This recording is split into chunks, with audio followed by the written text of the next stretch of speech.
So if you got here early enough, you saw the video that we played, and maybe you've been journeying with us, you've seen it before. If not, and you didn't know what in the world that was, that's the warehouse. If you drove in, you probably saw it. It's on your left, and we have been talking about the warehouse project. Our name is Warehouse Community, and to new people, you're like, you guys aren't even in a warehouse. Why are you calling yourselves Warehouse Community? Well, we hope to end up there, and that is the goal, and that's where we're going to be. And just this last month, we had two generous donations of $48,000 to go towards that project. And so we're in a challenge right now, the 48K challenge, hoping to match that $48,000 from now till the end of January. So that video, what you saw, it's pretty much what it still looks like. It is an empty space, but we are making progress. The floors are the first thing that are being done. And so that's actually happening soon. So you will now see some movement stuff happening there. So we're excited about that.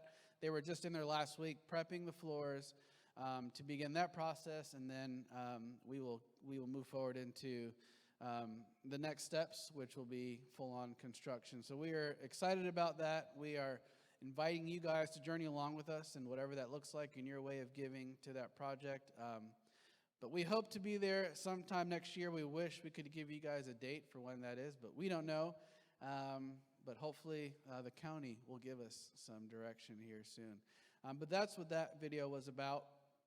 And we're just glad to be in a space where we can worship together, come together with the people that we know, maybe we don't know. If you came here with someone that you know, we invite you to make friends with someone that you don't. I know I have run into people already today that I hadn't seen in a long time, and so it's just good to see some familiar faces. I feel like I always have to give you guys a life update with my children because something always happens. And just this past 2 weeks ago, Adeline fell in our garage. She was playing on my workout equipment, and she fell and she hit her head on a stationary bike, hit the back of her head on the peg of the bike. And I had just told her to not play on there, and like 2 seconds later, she falls. Put my hand on the back of her head, and she's bleeding, and so we have to go to the ER, and she's terrified. Ends up having to get a staple in the back of her head, which was painful for me to even watch and hold her. But she was brave, and she's doing fine now. So this month has been pretty hectic for our family with that, and just with, if you have children, you know how life can go. But hopefully I will have none of that to talk about next time that I'm up here, and we hope for healthy children.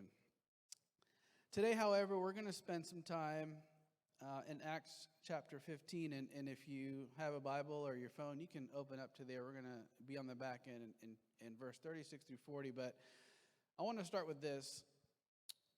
All of us know that we have strengths when it comes to school. At least there's something that we're always good at. And I knew I had some strengths. I knew I had some weaknesses. And I remember taking the test, and I forgot what it was when you're in middle school, but there's a test that you take that shows you the things that you're strong in and you're not. And then obviously when you're in high school and you're going to graduate, you have to take the SAT and ACT. And one of the things that I always scored really high on was writing. I was a really good writer. I don't know why, but that was just something that still comes pretty naturally to me. And the thing that I don't do well is test taking. I don't prepare well. I'm really bad at like multiple choice. I start second guessing myself. If you put like A, B, and C, A and C, I'm like, man, like just let me pick one. Matching I don't like, but anytime a teacher would say, there's going to be an essay at the end of the test, I loved that. Like that's where I knew that I was going to somehow word my way into getting a good grade. But if it was having to just do multiple choice and matching and all that kind of stuff, I did not do well at that at all. I didn't like to prepare. I just loved to write. And so when it came to writing classes and you gave me like a 5-page paper, I'm like, awesome, I love this, I'll do it all day. I would even pick classes when I was in college that when I would look at their syllabus and it said the majority of the grade was an essay or a paper, I would choose those classes over a teacher who said, 50% of your grade is a test. And I remember this specific teacher, his name was Dr. Pettibone. Any of you guys went to Southern and had Dr. Pettibone? I see a few hands. He was so hard. And he was not even a theology teacher. He was a history teacher. And we had to take church history from him. And I remember his class was pretty much based on book reports. And this wasn't a book report that you could pretty much, read the back and write a report on it or kind of like skim your way through. He wanted to make sure you had a thesis statement. It had to be like well written. And I remember that class being so challenging. And why I didn't like that class is because I had to make sure that I had to do something after I wrote the paper that I hated doing. And that was proofreading my paper. I would write all day, but I hated having to go back and proofread papers. And in high school, we didn't get iPads and laptops like everyone had. My first computer was a compact Presario in freshman year. It was a desktop. And that was when I first got to actually type out my papers instead of having to write stuff out. And back then, spell check wasn't what it is now. Spell check just made sure that you didn't have any spelling errors in your paper and whatever you were writing. Now that they're gotten a little bit smarter, but even then you have to go back and proofread your papers. And I hated having to have to go back and look over my work, and for several reasons. One is because it just took so long. I thought if I could just write my paper, I can go and play, I can go to basketball practice, I can do whatever I want to do, I just got to write my paper. Then I'll remember, I have to proofread this thing, and I used to hate it. The other reason why I didn't like it is because I didn't like to go back and own up and see the mistakes that I'd made in my paper. Thoughts that weren't complete, sentences that weren't complete, things that I would have to go back and change. I wanted to do it right the first time. And I hated having to go back to correct it. And in Dr. Pettibone's class, he would offer his services to you. He said, you could bring your paper to me. And it was dreadful because you would bring your paper and he would annihilate it. I mean, it would be marks all over the place. And people wouldn't go to him because they didn't want their paper to get all marked up. But if you went to him, you were pretty much guaranteed an A. I don't know if he's still teaching, but if he is, and you have a paper with him, take it to him, trust me. You'll have to face a lot of humility with him and the paper and correct a lot of stuff, but it's worth it. But I did not like doing that. I didn't like looking at my mistakes. Paul and Barnabas are journeying in the book of Acts. And we know it's not foreign. The idea isn't foreign. And we talked about this last month. In verse 36, and I'll read it quickly. We'll start in verse 15, verse 36. But in verse 36, 15, verse 36, it says this. Sometime later, Paul said to Barnabas, let us go back and visit the believers in all the towns where we preached the word of the Lord and see how they are doing. Paul says, let's go back to all of the places. And if you know what has happened, Jesus has left and they are now spreading the gospel. They're evangelizing. They're going from town to town, city to city, establishing who Jesus is, baptizing people in the name of Jesus, creating these communities, believers. And in chapter 14, they're now the first time we hear the word Christians. And they've been doing this for a long period of time, and they're not going to go back to all of them. Now, if you think like me or you want to be efficient with your time and you're trying to get something done, you think that is a waste of time. Last month, if you were here, we talked a little deeper into this.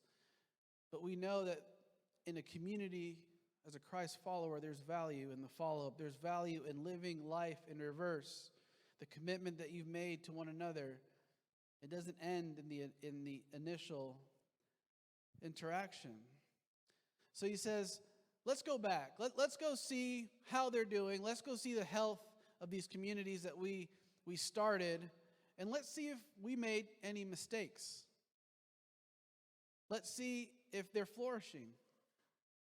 Let's see if there are new believers, if we've established, if we did our job correctly. And if not, let's correct those mistakes. So instead of continuing to move forward, they go back to the towns, the places, the people who have given their lives to Jesus to see if they're still on fire, if the Holy Spirit is still moving in those places, in those communities. It wasn't simply that they had preached in these towns, and that was a big part of what they had done. But in the midst of going and moving from town to town, as good leaders, they established good leadership. They appointed specific people to be in charge. They established this community of believers, and they would put someone to make sure that the work they had done would just not end there, but it would continue. So not only were they going to look at the health of the community, but they were also going to follow up with leaders that they had appointed. And these leaders, as we know, Paul and Barnabas and others who were establishing these communities, this was done over an intense time of prayer and fasting, and they would specifically pick individuals, but this was their doing. God led their words and their preaching and their teaching, but it was up to them to appoint leaders. So there is room for error. So they were not only going to go look at their communities, but also their leadership. And for sake of illustration, in a sense, they were setting up franchises. They were setting up these communities, and I know it's more than that, but a lot of them operated on their own, and it was up to them to see and make sure that they were healthy. It was their responsibility, hence why Paul says, let's go back to all of the towns and make sure that they're doing well. So one could argue that for Paul and Barnabas, this was going to be the most important piece of their journey. This right here was a moment for them to assess themselves, to see how good of a job they'd done. What you leave behind as a leader is very telling of how you function as a leader. This was going to be the most important part of their journey. In a sense, they're about to see how well they've done. Their initial attempt in establishing these towns, and although we know that it's God's work, there was a human part to this, decisions that they had to make on their own. For some reason in Scripture, and applies to, I believe, our lives today, the follow-up always seems to be just as or more crucial than the initial interaction. The follow-up in any relationship always seems to be more important than the initial interaction. We know this 2 reasons. I know this for 2 reasons. One is baptism. We've talked about the idea of baptism and what that looks like, and we have somehow decided that once someone is baptized, they're good to go. We baptize them, we get them, and we think that they're going to be all set. They're going to be taken care of. When in fact, that's when they need the follow-up the most. The follow-up is more important than the initial interaction in any relationship. Today we are having a baptism that's happening at the other church. Some of you guys know Kirschlin. She's getting baptized today, and we celebrate that. But we know that that journey is just beginning for her, and so I've taken it upon myself, and we have to journey with her, and she has a community that is going to do that with her. But I can't tell you the amount of people who have gone through baptismal class, gotten baptized, and then they completely get deserted, abandoned, thinking that they're fine now. Crisis. I used to work at a hospital, and I was a chaplain, and I used to work for hospice, and that was a really difficult time, working through those families who had just lost someone. And my assumption, just like many, was we were there, the patient would pass, and we were there for the family until the funeral, and I thought our work ended there, when in fact, hospice care commits a whole year of counseling and journeying with families up until the anniversary of their loved ones passing. Because that's important. The initial interaction is meaningful, but people need to be followed up with. We were not meant to just encounter each other once, commit to this community and move on. But the follow-up, the journey, that's where the value is. That's where Jesus is most real. So this is what they are attempting to do, and this is the most important piece of their journey, of their calling, their responsibility. So in classic form, knowing how valuable this is, the return, the second arrival to these places doesn't go as smoothly as we'd hope. Satan begins to do his most impressive, what he would say, work in this moment. He begins to cause disruption between two God-fearing men who have been journeying together. Satan begins to cause disruption. This is only after a specific time had passed, but what we know is that community is important in Christ, but what is also important is the time that you spend with God alone. Satan begins to cause division between Paul and Barnabas.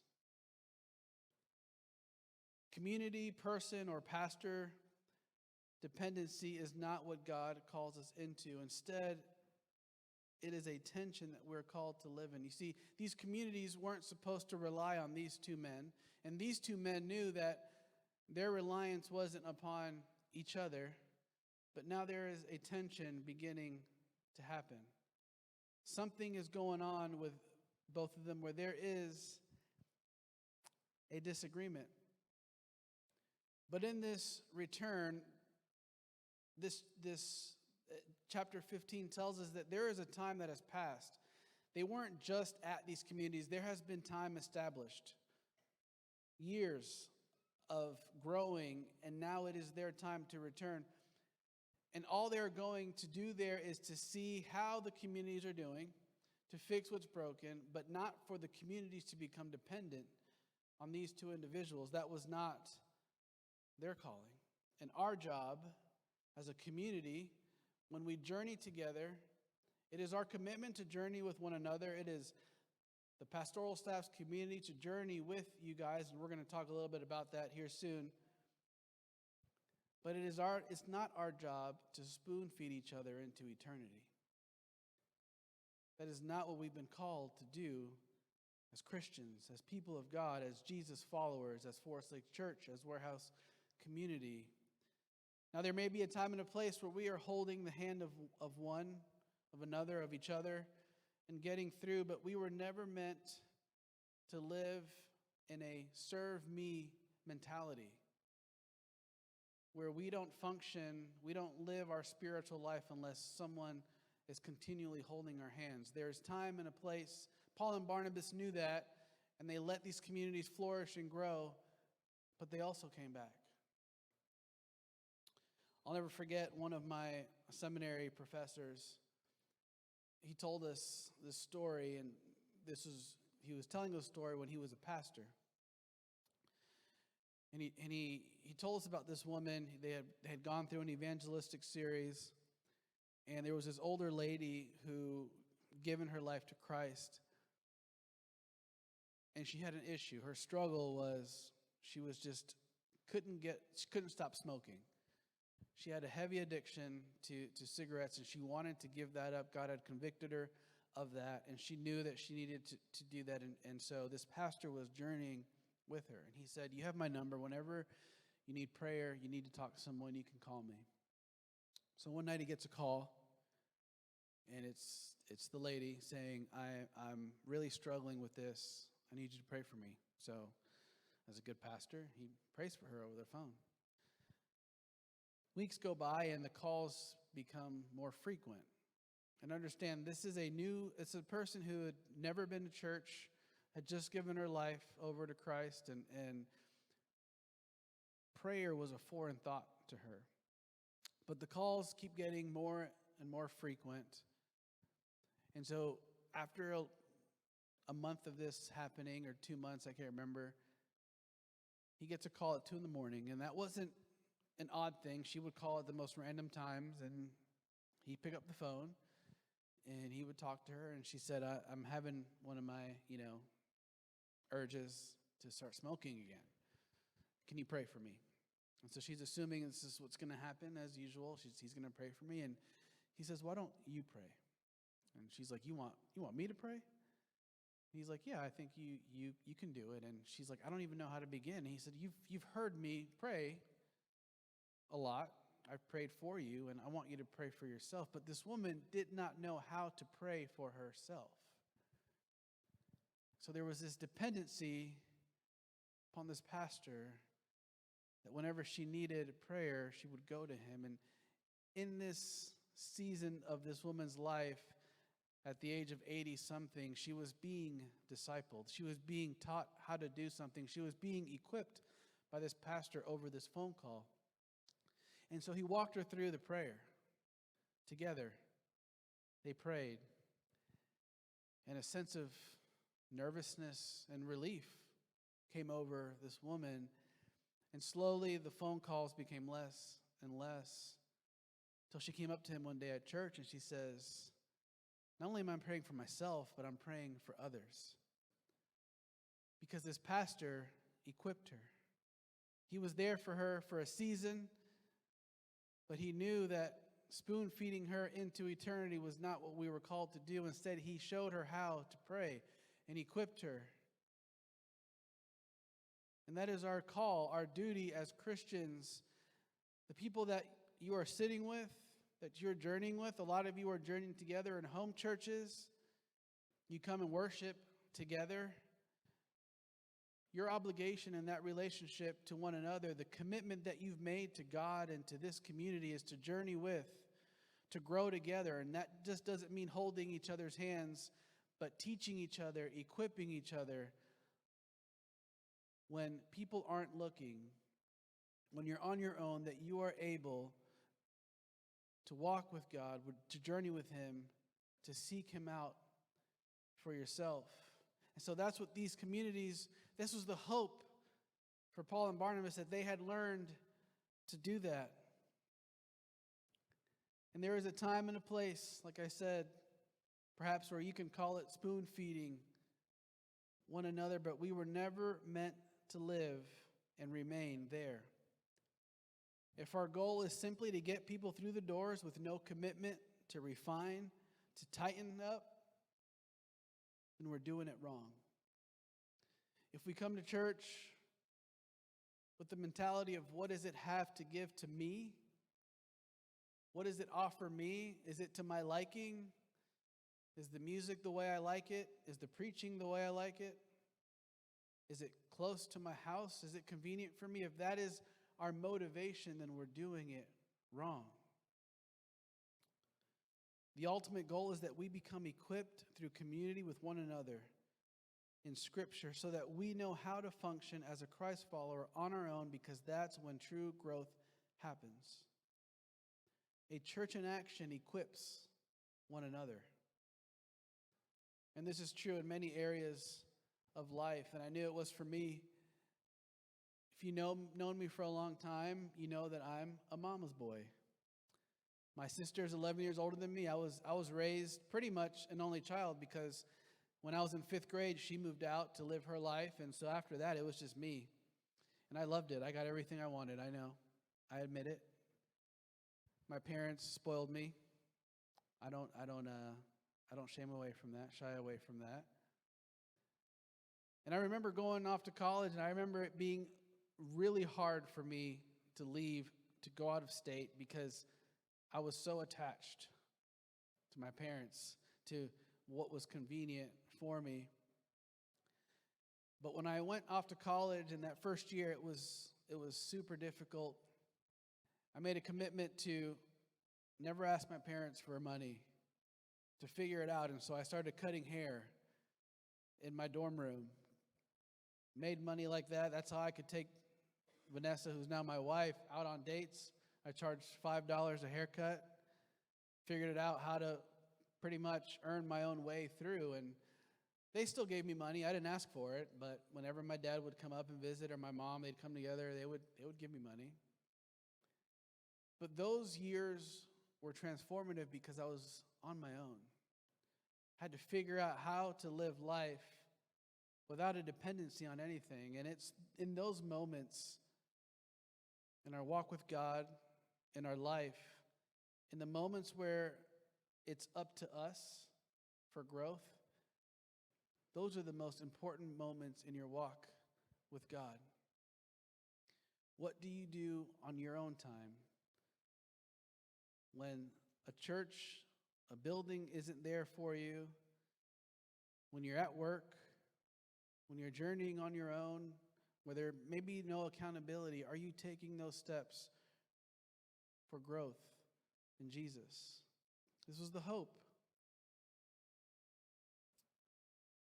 So Satan begins to cause division between Paul and Barnabas as they're journeying. And Paul has an issue with John Mark. He says, I don't want to bring John Mark with us because in the moments where we needed him the most, he wasn't there. In the moments where we were going from city to city, he decided to stay. And it was just up to us. And Barnabas wants to bring John Mark along on the way back. He's like, I don't want him. So Paul and Barnabas have a disagreement and they split.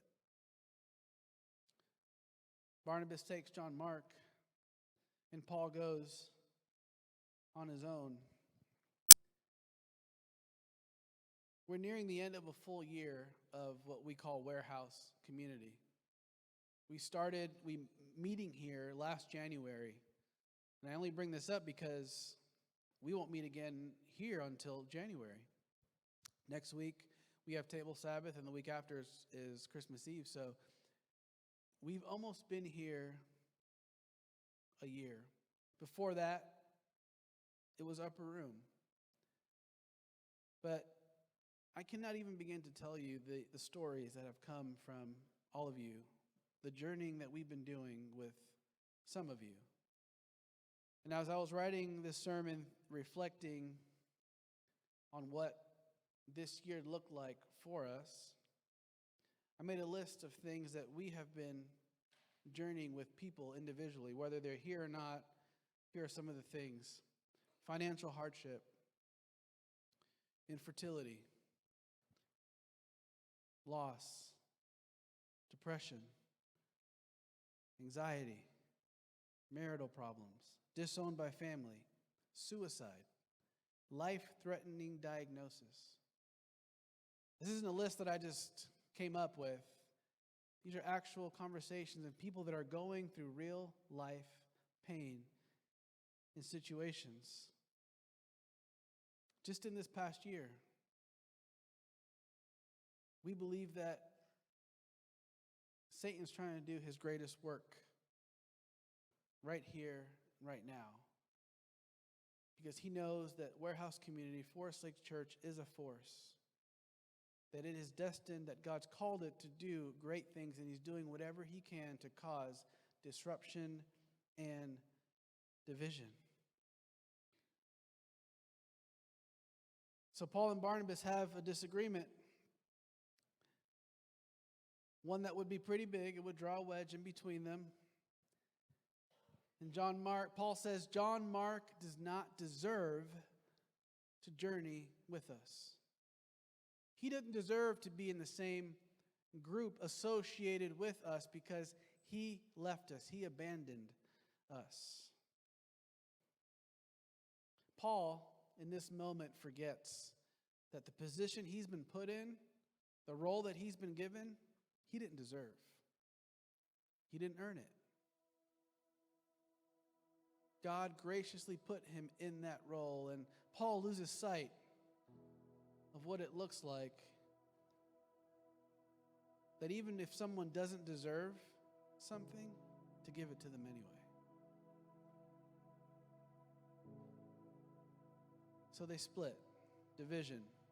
They go on their way. And what is interesting is that when you read at the end of this chapter, they ended well. Both took separate journeys, but they ended well. They accomplished their call to Christ. They finished their work. Barnabas with John Mark, Paul on his own, and there was probably some others who were with Paul. But in the midst of their disruption and their division, they accomplished their goal. Paul not thinking that John Mark was deserving of it, Barnabas bringing him in to finish the work. But despite our brokenness, our lapse of judgment, God still manages to do what he needs to do. That doesn't mean we quit trying. Philippians 3:13 and 14 says, I haven't taken hold of it, but one thing that I do is forget what's behind and strain towards what is ahead. Just because God's going to do what he's going to do doesn't mean we don't do our part. He's going to accomplish his mission. And we're going to try our best. And we're going to remain faithful and true. And we're going to have disagreements and opposition. And Satan's going to do his best to disrupt the amazing things that have come out of this building, this space, out of you all.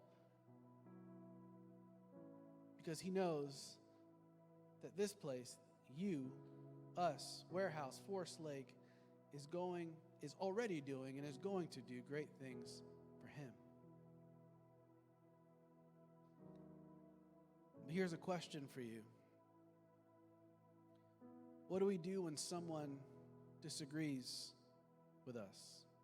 What do you do when someone disagrees with you? That's a pretty relevant question in the time that we're living in. Because we live in a world that seems to highlight opposition over everything. Everything is choose a side. If you disagree with me, you're not on my side. To the point where we have almost programmed to think that if someone opposes my ideology, they must be my enemy. Because they don't think the way I do, they hate me, or I hate them. That is how toxic things have become in our world. Because someone thinks differently than me, we're going to hate each other. That's not always the case. Paul and Barnabas had a disagreement, but they accomplished their mission. They had opposing ideas and thoughts, and they were pretty passionate about it. The original language shows some pretty intense conversation that's had between the two. But they agree that that was not what was most important. The most important thing was their call to Christ. Has someone let you down? Have they abandoned you when you needed them the most? Like Paul felt, John Mark did. He wasn't putting in the time, the daily efforts to continue to advance the kingdom of heaven. Has that become a distraction? Has that gotten in the way of what you are called to do? Maybe you're thinking of someone who has abandoned you, left you, and that you've left out in the cold. My challenge is you reconcile that. Maybe you have a disagreement with someone, an opposition. Maybe you were a keyboard warrior, got on Facebook and had a 10-page back and forth with someone, and you guys don't talk to each other. Reconcile that. when you realize that your call to Jesus is more important than anything else, that is when you fulfill your purpose. Regardless of Paul and Barnabas and their disagreements, they stayed true to their calling, because that is what was most important to them. The result of letting those things take over is distraction, it's disruption. It is what Satan wants to happen in our churches, in our relationships, in our communities, to cause chaos, to put people on one side and others on the other side and not work together, because the church that is together is a church that has force, that spreads the gospel, that lives the gospel. If we learned anything about the disagreement that they had, Paul and Barnabas, is we know that it did not steer them away from their mission. And I said this last month, and I'll say it again. The reason is because Jesus was their center point. Last month, if you were here, you heard this, and I'll say it again, but this author said, we all have center points. For some of us, it's our work, it's money, it's our hobbies, it's sports, it's athletic prowess, whatever it is. And Jesus is just the hobby. Church is just the hobby that if we have time for it, we'll go, we'll be a part of it, we'll be in community with one another. But if not, it's too bad. I really enjoy it, I just don't have time. But the challenge is to make Jesus your center point, where opposition, disagreements don't get in the way of loving one another, of loving your community, loving your family, of being more and more like Jesus. Feeling abandoned does not get in the way of your calling to Christ. And if that's you, my challenge is to step up, make Jesus that focal point in your life. And maybe you've been coming here all year long. Maybe you haven't been a part of serving, being a part of this community, and you've let things get in the way of that. Whether that's work, the busyness, not making time, but the challenge for you guys today is to make Jesus the center, no matter what disagreements you may have with anyone up here, anyone in this congregation, because your allegiance is to one man, one Savior, one God, and that's Jesus. So we challenge you. Isaiah said it this morning in welcoming, I want to serve, to 94,000. We're embarking in a new year. We would love to journey with you, to circle back, to follow up, to journey with. And maybe you're at the point where you need a hand held, and we're here to do that for you. We would love for this to be a place that you call home, that you connect with, that you serve. You text this number, we'll reach out to you, and we'll figure out how, when, and where to meet, to get you plugged in, involved. Maybe you're a Paul and maybe you're a Barnabas. I don't know which one you are, but know that you're on a journey, that Jesus has called you to a journey. Part of that is serving with him, with your community. So my prayer today is that no matter what opposition you face, what disagreements you have with one another, with a loved one, maybe you felt abandoned by a church. Maybe the church was the Paul who felt that you weren't deserving, and so they kicked you out. May your calling to Christ be bigger than that. May Warehouse be a place that welcomes you regardless. May you make Jesus the center of your life. May you make a commitment to serve him and serve this community. No matter what, in the midst of our shortcomings, in the midst of us having those disagreements with one another and falling short, we struggle with anger, addiction, Jesus is faithful.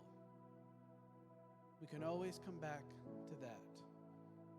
You've never gone too far. His faithfulness is greater than any distance you've put in between you and him. May you take this challenge. Text, I want to serve to 94,000. Take that next step. Our commitment is to hold your hand through this journey to figure out where God has called you to be.